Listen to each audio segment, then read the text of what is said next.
some wholesale finance opportunities. And so you see a lot of activity around that based off of Ethereum or Ripple. Became involved in some of the more traditional sort of corporate philanthropic activities.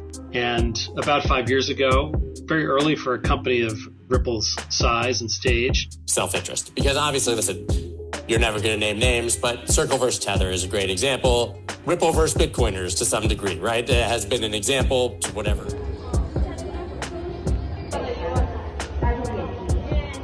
They try to shake me out, but I was born ready. Dropping down the price, then I be getting plenty. They want all your bags and they want all them empty. What's up, good glitches? Welcome back to some more Moon O'Clock News. No breakfast, no coffee, just straight extra bullishness. Shout out to the latest sub. Appreciate you stopping by, tuning in. Don't forget to drop an elbow from the top ropes on that likey button. We got XRP currently right around $2.08. Watcher Guru to pop things off just in 1.5 trillion wiped out from the U.S. stock market today. 60 billion added to the crypto market. Taking a look at the current altcoin season index, currently still in Bitcoin season, currently right around a 18. Need to be above a 75 for it to be a full-blown altcoin season. We got at Fame 21 more, Crypto Darren, in case you missed it. What are called native currencies in smart contract networks and some wholesale finance opportunities. And so you see a lot of activity around that based off of Ethereum or Ripple. Full video over on Darren Moore Jr.'s channel. Mark Harney's picks Ripple and Ethereum as winners. XRP. We got Angelica XRP futures goes live on Coinbase. Coinbase Derivatives LLC now offers CFTC regulated futures for XRP. We got Vatican news. Pope Francis died on Easter Monday, April 21st, 2025 at the age of 88 at his residence in the Vatican, Casa Santa Marta. Pope Francis. Mr. Man says Ripple in the Vatican. This was a plan from many years ago. The old guards are dying and the new progressive ones will be put in place. That for about a year, I became involved in some of the more traditional sort of corporate philanthropic activities. And about 5 years ago, very early for a company of Ripple's size and stage, we decided to formalize Ripple's focus on impact and to create a team internally that worked on these 3 or 4 areas of focus. And today we're going to focus on one of those pillars that you mentioned. Obviously, that's financial inclusion. So how does financial inclusion fit into what the company is doing? So it's very central to what we do. Part of Ripple's founding idea was actually to democratize financial services. Our founder, Chris Larson, sometimes talks about making globalization work for everyone, completing globalization. So what we're doing from a business standpoint is improving both individual and household economics through things like faster, cheaper, more reliable remittances. But we're also doing what we can through philanthropic funding and partnerships with nonprofits, central banks, universities, and even the Vatican. Generally, partners who are interested in finally moving the needle on financial inclusion with big, bold applications of fintech. This stuff is hugely important to our founder, Chris Larson, as mentioned, but it's also important to our board, our CEO, Brad Garlinghouse, and the entire leadership team. And we have a great swell of grassroots support within the rank and file of Ripple employees. All roads lead to the bridge. Crypto Insight UK, WEF founder, World Economic Forum, and Chairman Klaus Schwab resigns with immediate effect the same day the Pope dies. Is that a coincidence? Here's an interesting one from Crypto Balboa. 4 days after the death of my hero, JB is the last chance to buy. 1225 equals 3. 25 equals 4. 22. Overnight, everything will change. Overnight. 4 days after the death of my hero, JB, your last chance to buy. Overnight. We got DAI that had no problem with regulatory capture when it was just Ripple being sued, while Bitcoin had regulatory monopoly and Tether was left alone by the same regulators to print away to pump the Bitcoin price. The bad side is, well, sometimes people are looking for a little regulatory capture. And, one of the stablecoin bills says, hey, you have to be a U.S. company holding T-bills in order to be a licensed stablecoin issuer in the U.S. Look, it's clearly designed by U.S. companies to say we don't want non-U.S. companies participating. I can't think of any reason otherwise that you would make such a policy. And, hey, we're a US company. We've got stablecoin initiatives. Wouldn't that be good for us? No, I don't think so. I think we want markets that are open. I think we want markets that are competitive. I think everybody needs to have a fair shot. So this idea that we're not going to allow a company to do a stablecoin because they're not a US company, I think is bad. And yet there are people in our industry lobbying for that. You can probably get there. Yeah, I mean, listen, you're not going to outright say it's Circle, but obviously we have, United States-born stablecoins that want Tether outside the United States. It's not controversial to say that. I mean, it's pretty much an open battle at this point.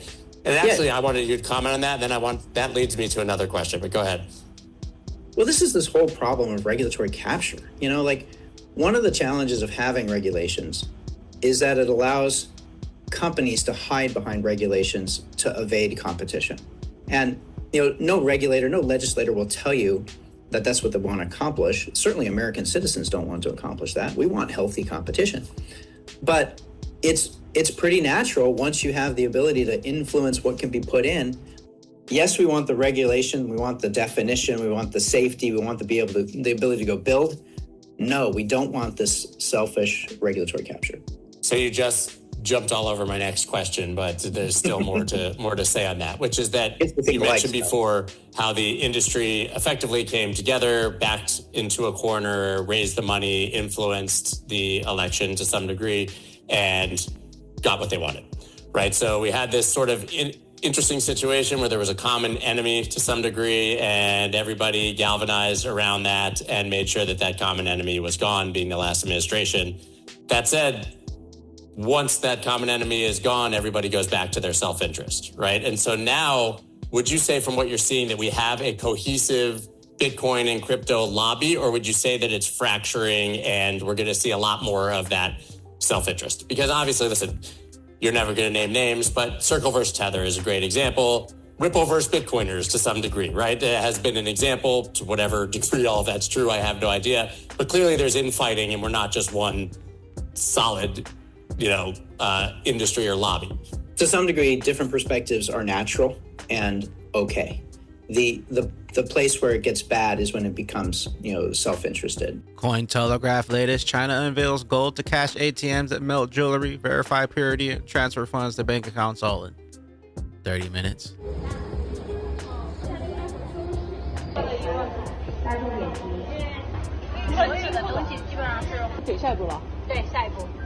Jake Claver, everyone wants to know why I'm only invested in XRP versus being diversified. This visual should be enough for most people to understand. Interesting timing. All roads lead to the bridge. X marks the spot. XRP. Hidden in plain sight. Just in, gold tops 3,400 for the first time. Gold on the rise. Currently right around $3,453. We say when. Warning. They're even targeting Zamin download by advertising Google with scam domains. If you tell somebody to get Zamin or re-download it on a new phone, only get Zamin from the only trusted source, the Apple and Google Play Store. Watch out for scammers. They want them baggies by any means necessary. We got one from Dark Defender here. XRP on the weekly chart is about to complete its consolidation, and here's how it looks. The consolidation area gets narrower. When this resistance gets broken, people realize and say, yes, we're in the fifth wave. XRP is bullish and the crypto is more bullish than ever. Our key levels: resistance, 222, 275, supports, $1.88, $1.60. And we got one from Mustache, altcoins. The next few months may be the strongest for altcoins this cycle. USDT dominance is looking worse and worse, which is good for crypto.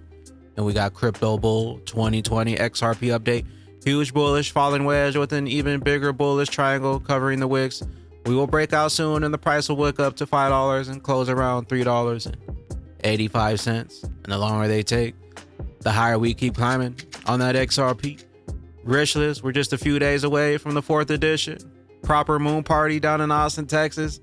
4/26, 2025. We'll see you down in Texas. Where will those bags be when that regulation jar of molasses finally breaks open and XRP's true price is finally revealed? I'll catch you up here on the mothership. I am the XRP bagman, the moon commander. BYOB, bring your own bags, be your own bank, be your own boss. And don't forget to drop an elbow from the top ropes on that likey button. We'll see you at the tippy top. Later, glitches. Later, glitches.